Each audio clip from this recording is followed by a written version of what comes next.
एक बार आप सभी का फिर से स्वागत है हमारे YouTube चैनल मेडिहट पर, जहां पर हम दवाइयों के बारे में जानते हैं। दवाई को आपको किस तरीके से लेना है, यानी उसके क्या यूजेस हो सकते हैं, क्या डोज है एंड क्या साइड इफ़ेक्ट है। तो हम इस YouTube चैनल पर मेडिहट पर इन्हीं बारों में डिस्कस करते हैं। तो आज उस कड़ी में एक वीडियो मैं आपके साथ और ऐड करना चाहूँगा, जो कि काफ़ी ज़्यादा विंटर सीज़न में देखी जाती है। अब जैसे कि विंटर सीज़न चल रहे हैं, तो इस कंडीशन में क्या हो रहा होगा, बहुत सारे लोगों के साथ ये दिक्कत होती है। उनके पैरों में सूजन आ जाना, हाथ में सूजन आ जाना, हाथों मतलब उंगलियों में सूजन आ जाना या टो में सूजन आ जाना। तो ये काफ़ी कॉमन देखी गई है और ये काफ़ी सारे लोगों के साथ होती भी है। तो आज उस कड़ी में हम जानने वाले हैं कि आप इसके उपचार क्या क्या हो सकते हैं और क्या क्या इसकी हम दवाइयाँ ले सकते हैं। तो आज इस वीडियो में हम जानने वाले हैं। तो इस कंडीशन में होती क्या है कि खुजली बहुत ज़्यादा लगती है। जब आपके हाथ पैरों में सूजन हो जाती है, उस कंडीशन में खुजली बहुत ज़्यादा लगती है, आप रात को ढंग से सो नहीं पाते हैं। जो मैं आपको ये दवाई बताने वाला हूँ, ये एक तो होममेड है, यानी आपको कहीं बाहर से लेके नहीं आना है। आपके घर के अंदर ये सारी चीज़ होंगी और आप इसको एक या दो बार, 2 या 3 बार आप इसको लगाएं दवाई को, और आपको इतना ज़्यादा आराम मिलेगा कि आपकी शायद ज़िंदगी में ही कभी हो। और कभी कभी ऐसा होता है कि अभी तो आप विंटर का सीज़न चल रहा है, तो आपने अभी लगाया उस दवाई को, और फिर आगे चल के क्या हो कि अगली बार जब विंटर सीज़न आए तो उस कंडीशन में आपको दोबारा से वो दिक्कत होने लगे। पर जब आप इस दवाई का इस्तेमाल करेंगे तो आप यकीन मानिएगा, आपको कभी ये दिक्कत नहीं होगी। तो चलिए शुरू करते हैं हम उसके बारे में ही जानने से पहले एक चीज़ और होती है कि कारण बहुत ज़रूरी होता है कि कारण क्या हो सकता है कि हमारे हाथ पैरों में सूजन आती ही क्यों है बेसिकली। तो इस वीडियो में मैं आपको वही बताऊंगा कि कारण क्या क्या हो सकते हैं। होता क्या है कि हमारी जो स्किन की अपर लेयर होती है, चाहे वो हाथ की हो सकती है, मतलब हाथ यानी उंगलियों की हो सकती है, या पैर की उंगलियों की हो सकती है। तो उस कंडीशन में क्या होता है, हमारी बहुत ज़्यादा टाइटनेस हो जाती है। वो टाइटनेस क्यों हो जाती है? क्योंकि सर्दियों में सर्दी की वजह से वो टाइट हो जाती है।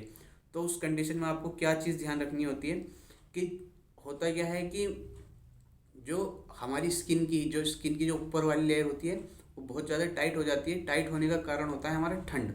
तो ठंड में आपको एक तो उनको बचाना है, ठंड मतलब लगने से आप सॉक्स वगैरह पहन सकते हैं। और एक गलती बहुत सारे लोग इसके अंदर करते क्या हैं कि जैसे ही ठंड आने लगी तो उनके हाथ पैर सूजने लगे, तो वो क्या करते हैं, सीधा हीटर के पास जाएंगे, उसको हाथ को सेकने लगेंगे या पैरों को सेकने लगेंगे। तो आपको उन सब चीज़ों से बचना है। या गर्म पानी के अंदर बहुत सारे लोग होते हैं पैर धो लेते हैं, तो आपको उन सब चीज़ों से बचना है। होता क्या है कि ठंडों की वजह से जो हमारी स्किन की जो लेयर होती है, वो बहुत ज़्यादा पहले से ही टाइट होने लगती है। पर जब आप उसकी सिकाई एकदम डायरेक्ट हीट के कांटेक्ट में आते हैं, तो उस कंडीशन में होता क्या है, जो जो हमारी ब्लड वेसल्स होती हैं वो फट जाती हैं या रप्चर हो जाती हैं, जिस वजह से हमें कुछ समय के लिए तो आराम मिलता है जिस टाइम पर हम सिकाई कर रहे होते हैं, पर वो आगे चल के आपको बहुत ज़्यादा दिक्कत कर सकती है। तो उस चीज़ को ही हम बिल्कुल आज जड़ से ही ख़त्म कर देंगे। तो जो चीज़ मैं आपको बता रहा हूँ, आप उस चीज़ को फॉलो करें, और जो मैं आपको मेडिसिन बता रहा हूँ आप उसका ध्यान रखें। ये एक तरीके का तेल है हमारे पास। अगर आपके पास कोकोनट ऑयल हो या सरसों का तेल हो, आप इन दोनों में से कोई भी एक तेल ले सकते हैं। और दूसरी क्या चीज़ लेनी है, हमें 6 से 7 पीस जो है हमें लहसुन के लेने हैं। लहसुन की एक कड़ी होती है ना, उसको लेनी है और उसको अच्छे तरीके से पीस लेना है और उस तेल के अंदर आप डाल दीजिए। और जो है आधा चम्मच इसके अंदर आप जो है हल्दी की भी ले सकते हैं। अब बहुत सारे लोगों के मन में ये डाउट आएगा कि लहसुन क्यों ले रहे हैं या हम हल्दी क्यों ले रहे हैं। तो लहसुन जो है हमारी एक एंटीबैक्टीरियल तरह की गुण रखता है और एंटी इन्फ्लामेटरी भी हमारी जो है ये रखता है।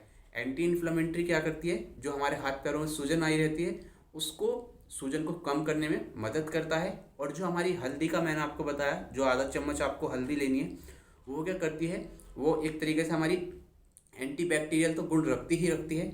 और दूसरा हमारा उसके अंदर एक सबसे अच्छा गुण पाया जाता है, वो अगर हमारी किसी भी तरीके का दर्द वगैरह पैर में है तो उस चीज़ को भी वो कम करती है। उसको हम जो बोलते हैं पेन किलर के पर्पज़ से हम यूज़ करते हैं, जो हमारी हल्दी होती है, ठीक है ना।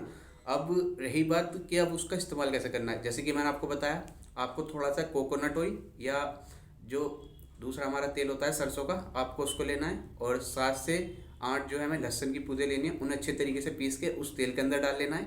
और आधा चम्मच जो हमने वो लिया हमने हल्दी, उसको भी आपको उसके अंदर डाल देना है। और उसको जैसे सब्जी के अंदर हम तड़का लगाते हैं या दाल के अंदर तड़का लगाते हैं, तो जो वो तेल है उसको अच्छी तरीके से आप जो है तड़का लगाना है जब तक लहसुन की जो उसके अंदर लहसुन जो रहता है हमारा वाइट वाइट रहता है, पर आपको जब तक उसको गर्म करना है जब तक कि वो लहसुन का रंग लाल कलर का ना हो जाए। और जब वो लाल कलर का हो जाए तो फिर उसके बाद क्या करना है, आपको उसको छान लेना है। आप किसी छन्नी से उसे छान के तेल को अलग कर सकते हैं। और छानने के बाद जब वो तेल गर्म रहेगा आपको उस टाइम पे अप्लाई नहीं करना है, आपको जब तेल ठंडा हो जाए उस टाइम पर आपको अप्लाई करना है। तो करना कैसे है, जब आप तेल को लगाते हैं जैसे कि आप अपने हाथ में लगा सकते हैं या उंगलियों में, जहाँ भी आपकी सूजन वगैरह की दिक्कत ये सब चीज़ हो रही है आप उसको वहाँ पर लगाइए। और लगाने के बाद आपको जो है एकदम मोटी वाली गर्म जुराब नहीं पहननी है, आप कॉटन की या नायलॉन की आप सॉक्स पहन सकते हैं। क्योंकि जैसे कि मैंने आपको बताया कि डायरेक्ट हीट से बचना है। होता क्या है कि जब हम वैसी वाली सॉक्स पहन लेते हैं, जो गर्म वाली सॉक्स होती है हमारी, तो उस कंडीशन में वो बहुत ज़्यादा गर्म होती है, जिस वजह से होता क्या है कि वही ब्लड वेसल्स फटने लग जाते हैं। तो उस चीज़ से हमें बचना है, तो हमें कॉटन की या नायलॉन की हमें सॉक्स पहन लेनी है। और जब आप तेल को लगाएं तो ज़्यादातर कोशिश करें कि रात के समय लगाकर सोएं, या दिन में सुबह के टाइम भी आप लगा सकते हैं। और अगर दिन में आप लगा रहे हैं तो जो सन से बिल्कुल हमारी जो रेज आती हैं उसके अंदर, मतलब जब धूप निकलती है तो आप उसके अंदर भी अच्छी तरीके से सिकाई कर सकते हैं, तो आपको काफ़ी ज़्यादा फ़ायदेमंद होगा। तो मैंने आपको बता दिया कैसे कैसे इसको लगानी है, और इन चीज़ों को ही आपको ध्यान रखना है। और बस सबसे ज़्यादा इसके अंदर मेन ध्यान रखना है कि आपको डायरेक्ट हीट के कॉन्टैक्ट से बचना है। तो एक बार आप इसको एक बार ज़रूर इस्तेमाल करें, और मैं आशा करता हूँ कि आपको वीडियो अच्छी लगी होगी। अगर आपको वीडियो में किसी भी प्रकार की क्वेरी है या आपको कुछ चीज़ पूछनी है तो आप मेरे से कांटेक्ट कर सकते हैं। आपको स्क्रीन पर एक नंबर दिख जाएगा, आप वहां पर भी जाकर मेरे को कांटेक्ट कर सकते हैं। या अगर आपको वीडियो अच्छी लगी हो तो प्लीज़ वीडियो को लाइक कर लें एंड चैनल को सब्सक्राइब कर लें। I hope you like this video. Thank you for watching this video.